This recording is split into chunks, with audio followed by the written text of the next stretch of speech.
अरुणाचल पर चीन को भारत ने ऐसा पटका कि अब चीन रो रहा और कह रहा कि भारत प्लीज शांत हो जाओ।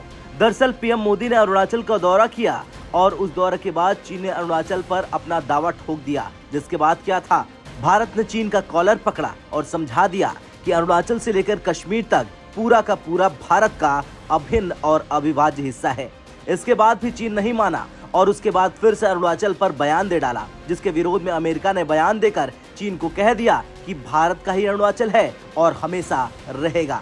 अमेरिका के इसी बयान के बाद चीन के तोता अखबार यानी चीनी सरकार की भाषा बोलने वाले सरकारी अखबार ग्लोबल टाइम्स तिलमिला गया और अमेरिका पर बयानबाजी करने लगा, लेकिन उसने भारत से माफी मांग ली।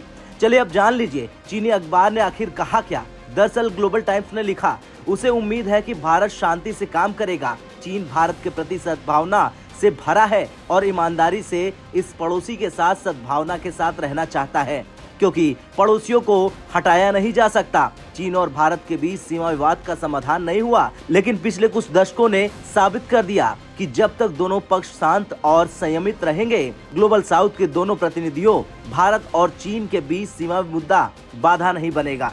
चीन भारत संबंधों में सुधार और विकास दोनों देशों और उनके लोगों के साझा हितों में है। दोनों पक्षों को सीमा मुद्दे को ठीक से संभालना चाहिए और संयुक्त रूप से क्षेत्र में शांति बनाए रखनी चाहिए।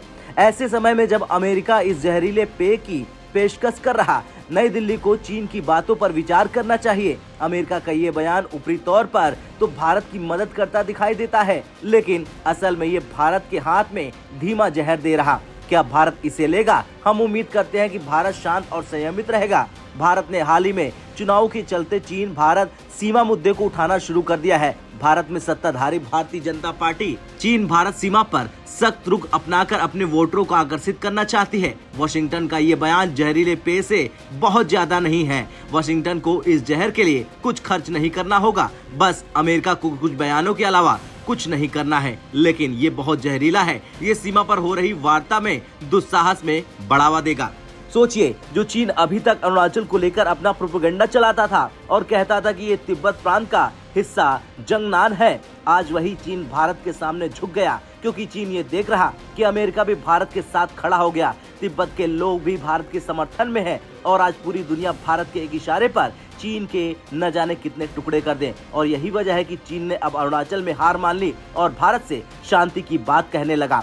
अब भारत ने चीन को आखिर कहा क्या, जरा ये भी सुन लीजिए। भारतीय विदेश मंत्रालय के प्रवक्ता रणधीर जायसवाल ने चीन के दावों पर जवाब देते हुए कह दिया कि हमने चीनी रक्षा मंत्रालय के प्रवक्ता द्वारा भारतीय राज्य अरुणाचल प्रदेश के क्षेत्र पर बेतुके दावों को आगे बढ़ाते हुए की गई टिप्पणियों पर ध्यान दिया है। इस संबंध में आधारहीन तर्क दोहराने से ऐसे दावों को कोई वैधता नहीं मिलती। अरुणाचल प्रदेश भारत का अभिन्न और अविभाज्य अंग था और हमेशा रहेगा। अरुणाचल प्रदेश के लोगों को भारत के विकास कार्यक्रमों और बुनियादी ढांचा परियोजनाओं से लाभ मिलता रहेगा। वैसे भारत ने तो ये तय कर लिया कि अगर चीन 1% भी हिमाकत करता है तो सीमा पर उसका टूटना तय है। और रही बात रूस की, तो अभी हाल ही में पीएम मोदी और रूसी प्रेसिडेंट के बीच फोन पर बातचीत हुई है, जो इस बात को बताता है कि रूस भी भारत के साथ कंधे से कंधा मिलाकर खड़ा है। यानी अगर चीन ने अब हल्की सी भी आवाज की सीमा पर, तो भारत तिब्बत से लेकर ताइवान तक चीन को रुला देगा। बात अगर अरुणाचल प्रदेश की करें,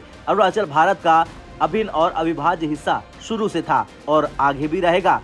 बस चीन को इससे आपत्ति है, क्योंकि चीन को पता है कि अरुणाचल में अगर भारत विकास के कार्य करेगा तो भारत को उससे फायदा होगा, और हो भी रहा। इसीलिए चीन कभी अरुणाचल के नाम बदलने की कोशिश करता है तो कभी अरुणाचल के खिलाड़ियों को अपने देश में खेलने की अनुमति नहीं देता। हालांकि भारतीय लोगों को चाहिए भी नहीं। अरुणाचल में भारत के किसी भी नेता के आने का चीन पूरा विरोध करता है, लेकिन भारत की ताकत के आगे चीन अब झुक गया। और इस बार ग्लोबल टाइम्स के बदले सुर ये बात साफ कर रहे हैं कि अरुणाचल प्रदेश पर चीन अपनी नीति से पीछे हट रहा। खैर, आपका क्या कुछ कहना है? चीन के साथ क्या सलूक करना चाहिए भारतीय सेना को? कमेंट कर जरूर बताएं। ब्यूरो रिपोर्ट, भारत तक।